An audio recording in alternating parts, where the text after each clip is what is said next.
It's Luke here. Today we're talking with Matty Adeh from Team Grande Realty in Hamilton, Ontario. To go over the state of real estate in 2025 and going into 2026 as we near the end here of 2025. So first off, Matty, we've known each other for a long time. It's good to speak to you.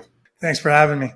Let me ask you, what do you see as the biggest current trends shaping the real estate industry? Well, in terms of the different trends, like obviously AI and social media has become a big part of the marketing aspect of real estate. Most realtors are using that to their advantage and obviously getting their product out there. In the real estate, like the real estate trend, what I tell all my clients and a lot of my buyers and sellers is honestly, you got to take out those 2 years between 2020 to 2022. And the market is actually not as bad as people think. It is obviously taking a little bit longer to sell because we got spoiled by a few years. But if you price the property for what it should be at the current state of the market, it's still selling with like in 7 to 14 days. Obviously, as a realtor, you have to put the pressure on your clients to declutter their home, to have their home in the best shape it can be. So that's very important. Like we take that very seriously. Like I go into the home sometimes two weeks to a month earlier and prepare for the listing, because having the home decluttered and even like having stuff that is just sitting everywhere that you've accumulated over years of living in the house, just taken out of the house, it really does add $15,000 to $20,000 to the value of the home. So that's a very important thing to do nowadays. You do have to make the home as perfect as possible because you're competing against way more listings out there. So your listing has to stand out. I can't believe it's that much it adds just by decluttering. You know what? Yesterday I went through a showing with a client and we saw two different houses. I asked them, I was like, remember I told you when we were selling your house how important it is for it to be cluttered? And basically the number they told me, just the house was a lot bigger than the one they ended up doing an offer on. But because the other one was spotless and everything looked meticulous, they wanted that one over the one that was dirtier, just not as decluttered. It just didn't give them that right feel while they were in there for that hour. It's way bigger than people think. And it does make, sometimes on bigger homes, it might make $50,000 to $100,000 difference. It's an integral part of getting the highest price possible for your home when you're selling. But I want to know, like, you can speak to how realtors are using AI, but also have you find that clients are starting to use that in their home searching, home buying process? I do. I think everyone's starting to use it more in their daily uses. It's just when you're wondering something or you have a question about something, well, the answer is there for you. So for you not to use it, it's, I don't know, it's very advantageous to use AI because it gives you the tools for anything you need, really. And whether it's marketing, whether it's even you want steps to get your home ready nowadays, you can just put it in there and it'll give you step-by-step process of how to get your home ready. So we use it for things like that, but also for even write-ups, just to polish it a little bit nicer for people and just how you present the home. So you can use it for different aspects, but it's definitely a tool that you got to integrate in the business. Tell me how home buyer expectations have changed over the last 5, say 10 years. So home buyer expectations is one of the biggest challenges for realtors. Even with our team in our meetings, it's one of the most important things that you need to be honest about with your clients, because when their expectations are where the market is, it'll actually end up making them more money. So a lot of times the first 2 weeks of a listing is probably the best time to sell your home because you have the leverage as the seller. As soon as it starts going past that 2-3 week mark, it turns to the buyer having the leverage and being able to negotiate your price down. And in a market where there is so many listings and an average listing is taking approximately 45 days to sell, it is important to price it right, because when you do, you sell it within a week and it's very close to the asking price. That expectation, like being able to tell your client, be right on the price and don't be greedy, or this is not 2022 that you can just throw out a price and you get lucky. The days of getting lucky in this market, it doesn't really happen anymore, where we're in a declining market. So the longer you're actually sitting on the market, it's actually costing you more money. So if you would have sold 2 months ago for a certain price, now because prices are going down, you're actually selling for even a lower price that you would have if you were priced right. So as a realtor, it's probably the most important thing to have that conversation with your clients, that it actually ends up saving them a lot of money and making them more money in the long run. Okay, so as a seller, you can't have those expectations of what 2020 to 2022 were, because they're just almost unrealistic at this point. They truly are. So when you look at comparables now, we pretty much go back to 30 to 60 days for like a sale price. And a lot of times the next sale is around that, or even 1 or 2% lower than what that sold for, because we are in a market that has more listings. It's a supply and demand issue. There's just too many listings for the amount of buyers that are out there currently, where in 21, 22, there was not enough homes for all the people that wanted to buy. It was a perfect storm. And the interest rates were at a lower rate, all-time low. So it really, everyone wanted to buy a secondary home, wanted an investment property. So that's what created that influx of people wanting to buy properties. Okay, so let's talk about the seller there. Let's expand on that a little more. So you touched on this a little, but just tell me the top 3 things a seller should do to prepare their home for sale. Decluttering is probably number 1, because it's just taking a little time cleaning. And again, even getting a bin, as easy as that, getting that bin in your front driveway and just getting rid of stuff. And it doesn't cost much. And for that $400 or $500 investment, it's going to make you $5,000-$10,000. So that's the most important for the price you have to actually invest. Obviously, decor is big. If you have nice furniture. So a lot of times if any home is empty, we do stage it. Like, I believe huge into that. Also, if the furniture's really old, sometimes if the seller wants to, we do recommend staging it if they're going to put the furniture away, because the lifestyle does sell a home. And when the buyers are coming into the homes right now, when they see the new furniture, you know what? They just tend to like it more because it's up with the times. Now, with all the people getting different ideas with Pinterest and Instagram and all those social media sites, they have a standard of what they want in a home. So they do want it the way they want it, and they pay for it. So when a home is staged and decluttered, marketed properly, it really makes a huge difference. So I would say in selling a home, the marketing of the home, decluttering of a home is probably the most important, and then staging as well if you don't have the proper furniture. Okay, so those are fairly low investment tactics to get your home prepared for listing.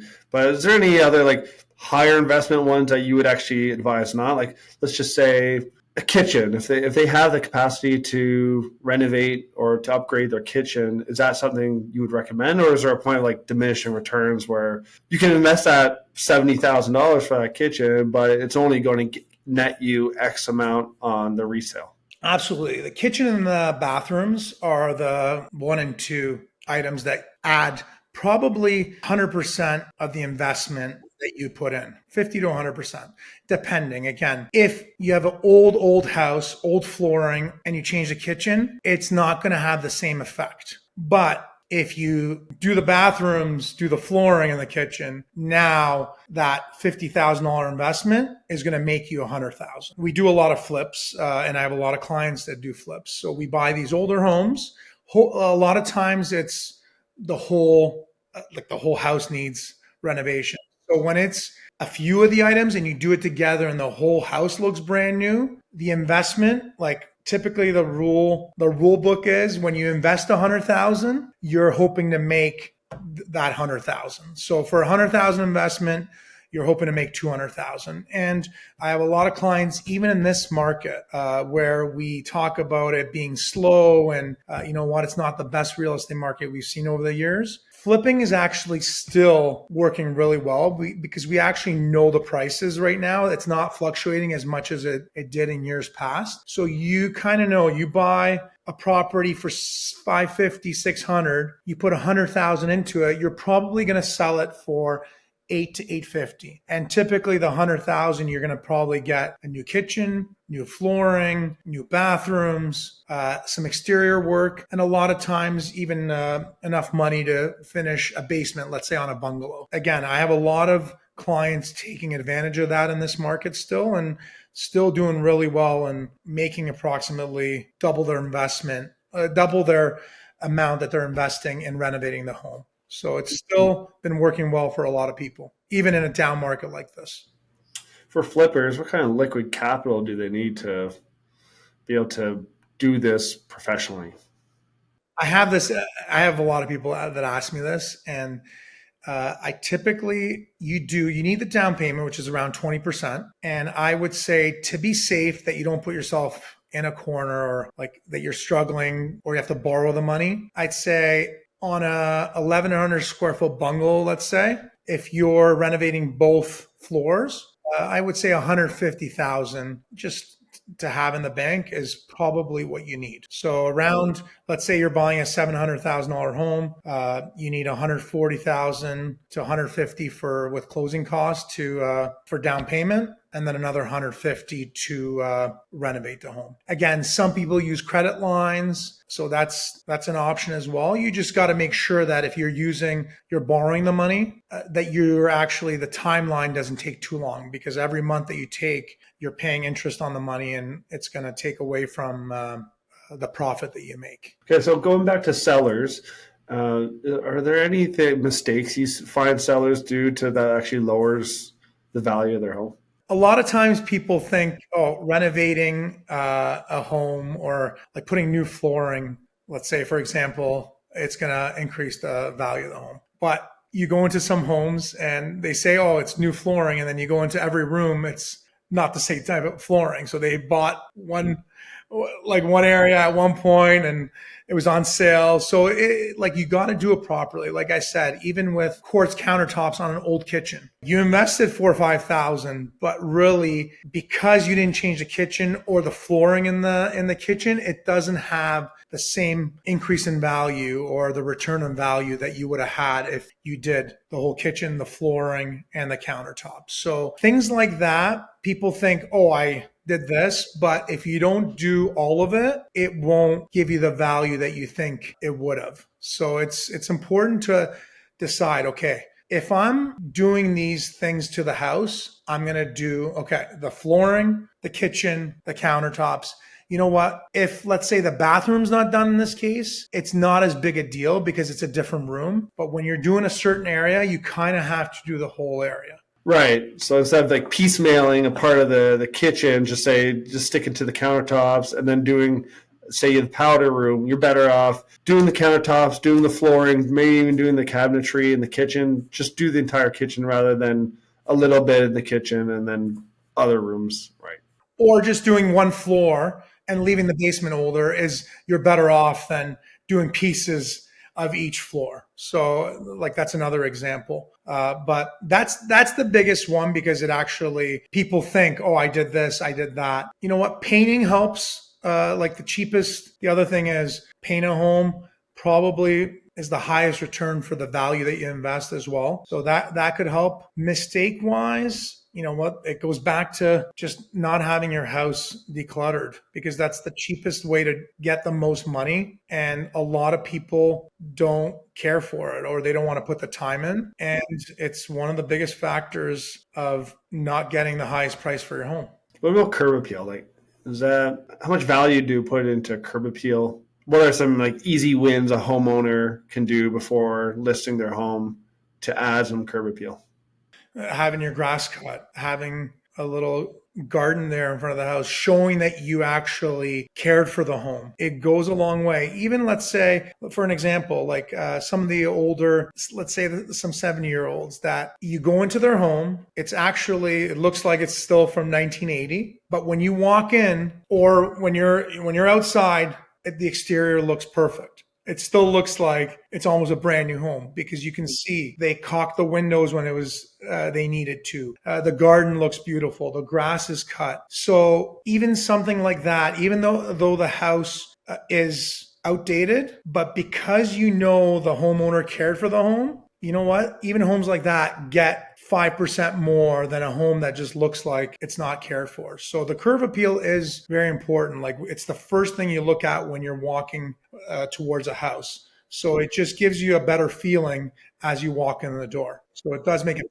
difference. Are there any professionals you recommend to your clients to help them prepare for the sale of their home? Like, for instance, some professionals, like you mentioned, renting a dumpster, which is something we are always an advocate for, of course. But like, what about a professional organizer or maybe a landscaper? Are these some things that you recommend?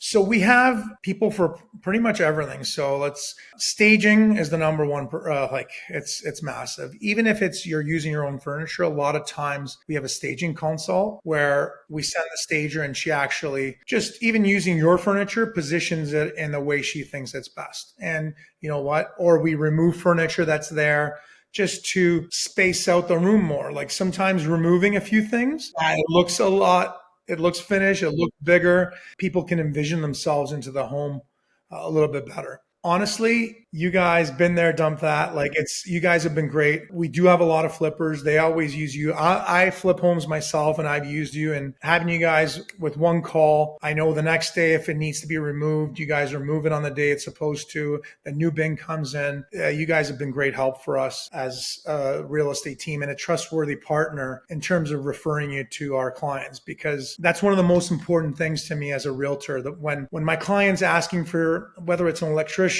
a company that comes in, plumbing, stager, you want trustworthy partners that when they say they're going to come, they're going to come. I appreciate that with you guys because whenever I've referred you, I've had only great feedback. So keep on with the good work and sending you business. We really appreciate it. Yeah, and we're a representative of your brand too, right? So anyone that you trust to help out your clients, they're an extension of your brand too. So it's important for those vendors that you use to make sure that they are keeping up their end of the bargain, right?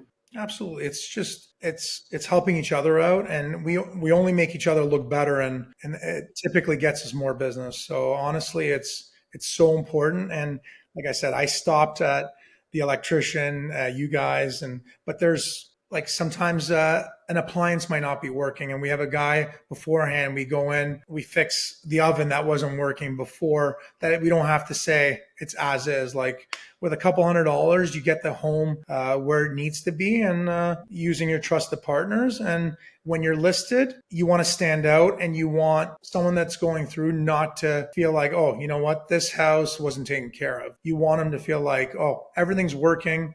We can move in here. We don't have to spend 10, 20,000 as soon as we walk into the home. Like it makes a huge difference, especially with first time buyers being limited. They put down 5%, and there's not much more cash they have to spend on other things. So it's very important to them that the first year or two of them being in that home, that they don't have to worry about having to fix too many items. Yeah, that's an ease of mind. Okay, let me ask you about, the COVID pandemic obviously is in our rear view at this point, but one of the residual effects was like working from home, right? So a lot of people are still working from home. So tell me about the home seller and the home buyer perspective of, well, I'm working from home, I need an office. Do you find that some of your clients want something like an office that's already established, or do you find your buyers are like, well, I just need a room, I'll transform it into the office I need it to be? Have you seen any kind of shift in perception of the buyer or seller in that capacity?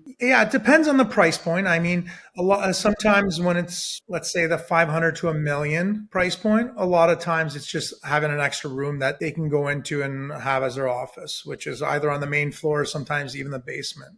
On the higher price points, yes, it is becoming more ideal to have a main floor office in the home. So a lot of new construction homes are considering that. And you do see many more homes in that, let's say, million to 1.5 million range come with main floor offices. Whereas, let's say 10, 20 years ago, there wasn't really many models that had that. So it is definitely something that's become more popular, but it depends on the price point. But I do feel like people are starting to go back to work now a lot more. Like even for us, some of our admins that we're working from home now, they're back in the office 3 to 4 days a week. So we're being flexible, but a lot of companies are asking for at least 3 or 4 days back in the office. Have you seen anything from this incoming generation of new home buyers and how they go through the process, or in the sellers that might be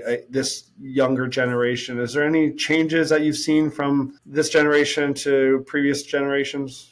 Absolutely. You know what? It's actually a positive thing. Buyers and sellers are a lot more educated than they were in years past. Just with access to sold prices and everything being on the internet, AI to ask questions about. They're educated. They want answers. They want answers quickly. So definitely that's changed. But you know what? As a realtor, I actually love it. Like it holds you accountable. You got to know your stuff, because a lot of times some realtors weren't educated enough, and you know what? People didn't know better. So sometimes people were taken advantage of. I actually think people knowing more will hold a real estate, like realtors, more accountable, and it's only going to make it better by with those kind of reasons. Like it's just a positive. It's not, you got to know your stuff. You got to help your people. You got to be there when they need you. And most people that's all they're asked for. So it's definitely more demanding, but it's part of the business. And realtors get paid well to do what they do, and you got to be there for your clients. And that's it. It's not very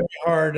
It's not a hard thing, but just be there for your people when they need you. That's my number one thing. What I try to do in my business is when people need me. I know sometimes my wife doesn't like it because it's every hour of the day sometimes, but it really does pay, and you do get the reward at the end of the day by people referring you to their friends, saying that he was always there when I needed him. Because you know what? It is still the biggest investment of your life. So you want the person that you're hiring to think that and to respect that it is the biggest investment of your life. Okay, so this new generation of home buyers have probably a greater concentration on sustainability, energy efficient appliances, and energy efficient homes. How has your process shifted in being a realtor to accommodate these wants and these necessities of energy efficiencies? Well, that's where it comes, like investment in your home. A lot of times having the new furnace, new AC, because they're more energy efficient,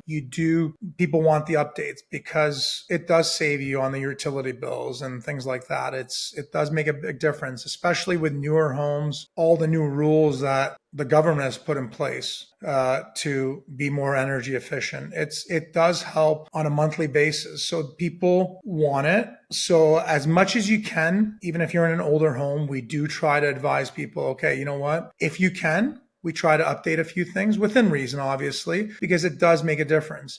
Even now with electric cars, like it's a plus to have the electric charger. A lot of builders are actually adding that as part of their just standard to put in a home, because it's the way of the future, and people want to be energy efficient. They want to save on their monthly expenses because life is not cheap anymore. So if you can use that to your advantage and save $100 here and there on your monthly bills, people want that. And it's an extra $100 that you can spend or extra $100 in savings that you can put towards other things. So as a realtor, you probably had to learn a lot about energy efficiencies, appliances, home upgrades.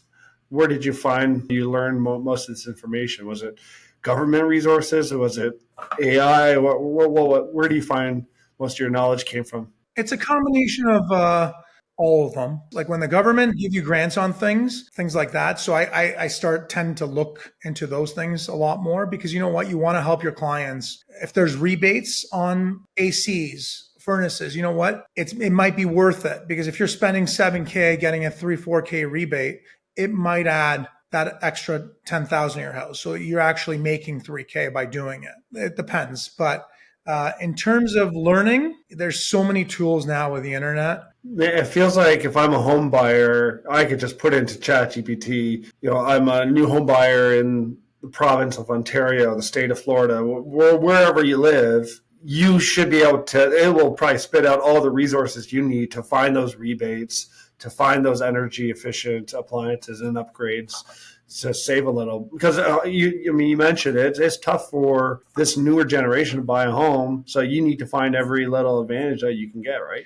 Absolutely. Like ChatGPT is just incredible and just how it sets out everything step by step for you too. It just simplifies it. But in terms of like also any new home, you're going to have all those advantages. So that's why a lot of the younger generation, they do love the new builds because it's all done for them. Yeah, absolutely. it's like a cheat code to everything. Yeah, it is. Okay, we're going to wrap up here in just a couple more questions. You're quite familiar with properties from Ontario to Florida to out west. You probably understand the home buying process, home selling process all across the continent. Is there any kind of variances you see between, say, north of the border, down south, out west? Anything that sticks out that differs? Like the conditional periods, like when you buy in the US, the conditional periods are like so much longer, where in Canada, like especially in Ontario, it's just so simple. Typically, most homes, when you do an offer, it's a 5-day financing home inspection conditions. So when I bought my home in Florida, I was just like, I was like, wow, it's really simple as a seller to sell your home here. Whereas in the US, there's a lot more to it and a lot longer conditional periods. So we should be pretty grateful being in Ontario as sellers for sure. what about let me ask, like for something like curb appeal, does that matter more in the state of Florida because you're going to be outside more, you're going to be enjoying that patio or lanai or area a little more? Does that weigh into the home buyer a little more down south or maybe in Phoenix or out west? I do think it's evened out a lot more. Like you do see it here a lot more as well now. Like the landscaping adds a lot of value to the home. I would say 15, 20 years ago, you're probably 100% right. Areas like that tended to have a lot nicer landscaping than homes here. But it's really caught up in Ontario in general. Like even pools, if you have they used to not be a huge positive, but if you're a higher end home with a pool, it does add value. So landscaping, like when you're a higher end home and you have great landscaping, or even like an average home with great landscaping, it definitely adds a lot of value to the home because people actually love the outdoor space in this, especially COVID. I feel like created that you actually really value the outdoor space of your home a lot more.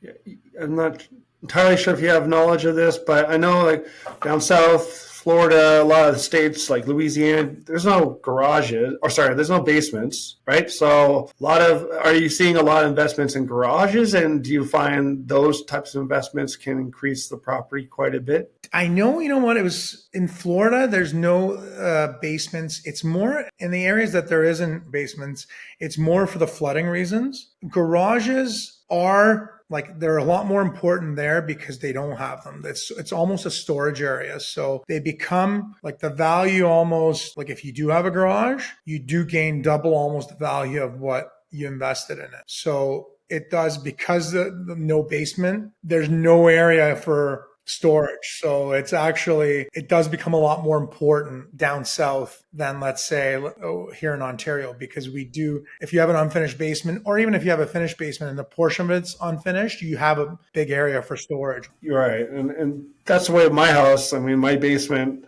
the tons of storage. So all the Christmas decorations live there, and it takes up probably 3/4 of that storage room. But maybe if you don't have a garage and you're in Florida or in Arizona or Louisiana, maybe just putting up a loft in your garage where that might add a little bit of value. Maybe doing the floor of your garage could add value, because I've seen that's become a pretty popular trend down south. Because it's an extra room that almost people down like in those areas with nice weather, it's almost like an extra living room. They put the TVs in the garage. They have it all nice. No, you're absolutely right about that. Just share with me a memorable experience where you really helped a client achieve their dream outcome. So I want to give Team Grande a bit of a pat on the back here. So tell me where your Team Grande went above and beyond expectations. Well, you know what? Sometimes above and beyond is when actually not the best things happen. You know what? Closing doesn't go right, or something's broken in the home. And I think as a realtor, my biggest thing is you want closing day to be a fun day and not a stressful day. It should be a celebration. Let's say a fridge didn't work, or something even bigger. Sometimes it might be something that costs $3,000-$4,000. But I think that's where a realtor that really cares for his client, in moments of need, on a day like that where it should be a celebration, you need to step up and fix any issue that arises. And I think as a team, we're big believers of that. And we talk about in our team meetings that when things like that arise, whether it's a fridge, whether it's a dishwasher, that when you're walking on the first day into your brand new home and you're excited, doesn't work, we'll step up, we'll take care of it. We'll either get it fixed or get your brand new one. And there's been a few times that we've done that and people have been grateful for it. But that's I think the biggest thing, because you want to be there to help out on that celebration day for your buyer. Because again, people buy 1 or 2 homes in their whole lifetime. So you want that to be a special day for them. And as a realtor, I think it's just important to step up in those moments and make sure that your clients are really taken care of. Well, Matty, we've been friends for a long time. You've helped out a lot of my family members move, and you went above and beyond expectations, you and your whole team. So I want to thank you for that. I want to thank you for being a great realtor in the Golden Horseshoe, and would recommend any home buyer or home seller to reach out to Team Grande. I want to thank you for your time and talking the real estate industry. Appreciate it, buddy. And thank you. Been there, dumped that. You guys have been awesome. Thank you. Appreciate all your help with all these properties you've done. Thank you, guys. Been there, dumped that. We're the residential friendly dumpster company.